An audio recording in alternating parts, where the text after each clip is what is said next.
Volj avtozavodunun doğum günü 20 iyul 1966-cı il hesab olunur. Həmin vaxt Sovet hökumətinin Tolyattidə layihə gücü ildə 660 min maşın olacaq müəssisəsinin tikintisi haqqında qərarı çıxdı. Avqustda isə İtaliyanın Fiat firması ilə müqavilə imzalandı. Müqavilədə minik maşınlarının birgə düzəldilməsi sahəsində əməkdaşlıq və müvafiq müəssisə üçün yeni texniki layihənin yaradılması nəzərdə tutulurdu. Zavodun tikintisində Sovetin bütün bölgələrindən minlərlə adam gəldi. Onların çox hissəsini gənclər təşkil edirdi və əksəriyyəti zavodda işləmək üçün orada qaldılar. Müəssisənin yaradılmasında təkcə İtalyan və Sovet mütəxəssisləri deyil, Amerika Birləşmiş Ştatları, Yaponiya, Böyük Britaniya, Fransa və İsveçrədə daxil olmaqla çoxlu ölkələrin təchizatçı firmalarının nümayəndələri iştirak etdilər. İlk VAZ-2101 seriya avtomobilləri Tolyattidə zavodun konveyerindən 1970-ci ilin yazında çıxdı. Bir il keçdikdən sonra isə müəssisə 100 mininci maşınını buraxdı. Əvvəlcə avtomobillərə Fiatın loqotipində dəyişiklik edərək VAZ yazısı olan emblem quraşdırılmaq nəzərdə tutulmuşdu. Lakin seriyalı maşınlarda qayıq şəkli olan şildik istifadə edirdilər. Turində hazırlanan belə lövhələrin ilk partiyası zayid çıxdı.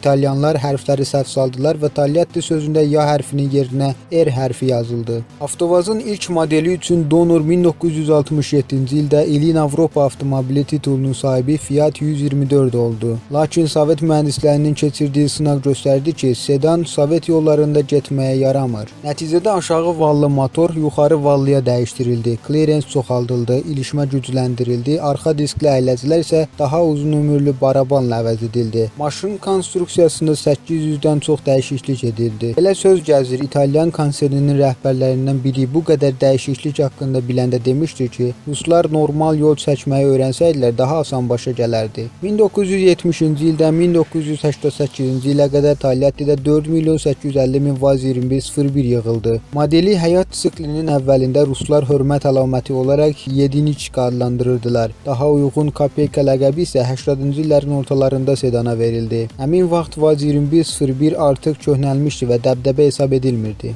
Avtovazın ikinci seriya modeli VAZ-2102 universalı oldu. Onun ilk nümunəsi 1971-ci ildə konveyerdən çıxdı. 02 xaricdən Fiat 124 Familiare modelinin dizaynını təkrarlayırdı. Texniki donor kimi isə uyğunlaşdırılmış 01 çıxış edirdi. Universal gücləndirilmiş yay və amortizatorla təkmilləşdirilmiş arxa askı ilə təchiz olunmuşdu. Zavodda yığılan milyonuncu avtomobil 1970-ci ilin sonlarında konveyerdən çıxan VAZ-2103 sedanı oldu. Model 77 at güclü 1,5 litrlik təkmilləşdirilmiş motorla təchiz olunurdu. Saatda 100 km sürətini 15 saniyəyə yığa bilən 03 həmin dövrdə ən sürətli Sovet maşını idi. Bu model digər ölkələrə də ixrac olunurdu və Lada 1500S adı ilə satılırdı. Hətta bəzi ölkələrdə General Motors'un 3 pilləli avtomatik sürət qutusu ilə də təklif olunub. Zavod 1973-cü ildə layihə gücünə çıxdı. Yeni avtomobillər istehsal xəttindən hər 22 saniyədən bir çıxırdı. Beləliklə müəssisə hər gün 2200 maşın buraxırdı. 1976-cı ildə 03-ün təkmilləşdirilmiş variantı olan VAZ-2106 sedanının seriya istehsalına başlandı. Model 2005-ci ilə qədər təxminən 30 il konveyerdə qaldı. Bu vaxt ərzində 4,3 milyondan çox 06 yığıldı. 1977-ci ilin yazında Avtovaz inqilabi modelin VAZ-2121 Niva'nın istehsalına başladı. Daimi tam ötürücü və oxlararası diferensialın bloklanması ilə təchiz olunmuş kifayət qədər rahat yolsuzluq avtomobili məxsusi olaraq kənddə yaşayanlar, həmçinin ov və balıq həvəskarları üçün yaradılmışdı. Həmin dövrdə alternativ variantı təkcə daha bahalı Range Rover olan Niva dünyanın bir çox ölkəsində tezliklə məşhur oldu.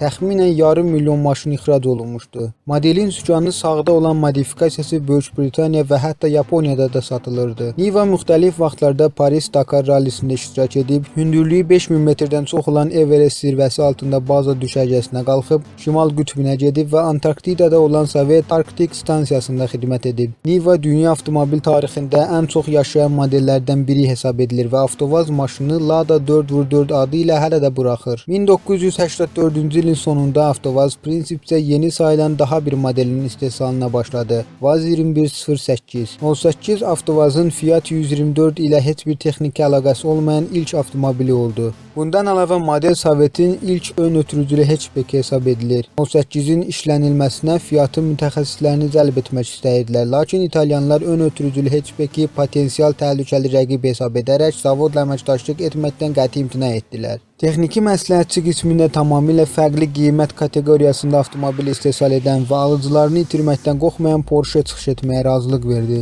Lada Samara ailəsi 2013-cü ilə qədər buraxıldı. Həmin vaxt 5 qapılı Vaz 2114 hatchbackinin son nümunəsi konveyerdən çıxdı. 5,2 milyondan çox Samara istehsal edilmişdi. Onların da əksəriyyətini 5 qapılı Vaz 2109 təşkil edir. 1,6 milyon 09 buraxılıb. 1986-cı ildə Volga avtozavodunu Mixail Gorbaçov ziyarət edir və öz çıxışında tanınmış frazanı söyləyir. Avtovaz dünya avtomobil qayırmasında dəb qanunvericisi olmalıdır. Sovet lideri elə bu çıxışında da ilk dəfə olaraq yenidən qurma sözünü dilə gətirib. 1995-ci ildə konveyerdən Vaz 2110 sedanının seriya nümunələri çıxdı. Bu modelin hazırlanmasına hələ 80-cı illərin əvvəllərində başlamışdılar. Modelin işlənilməsində 08-də olduğu kimi Porsche mütəxəssisləri iştirak etdilər. 10-cu model Togliatti konveyerindən 2007-ci ildə çıxarıldı və onun əvəzinə Priora modeli gəldi. Lakin 2110-un istehsalı Baqdan markası altında Ukraynada 2014-cü ilə qədər davam etdi. Volga avtozavodu bütün tarixi boyu 28 milyondan çox maşın buraxıb.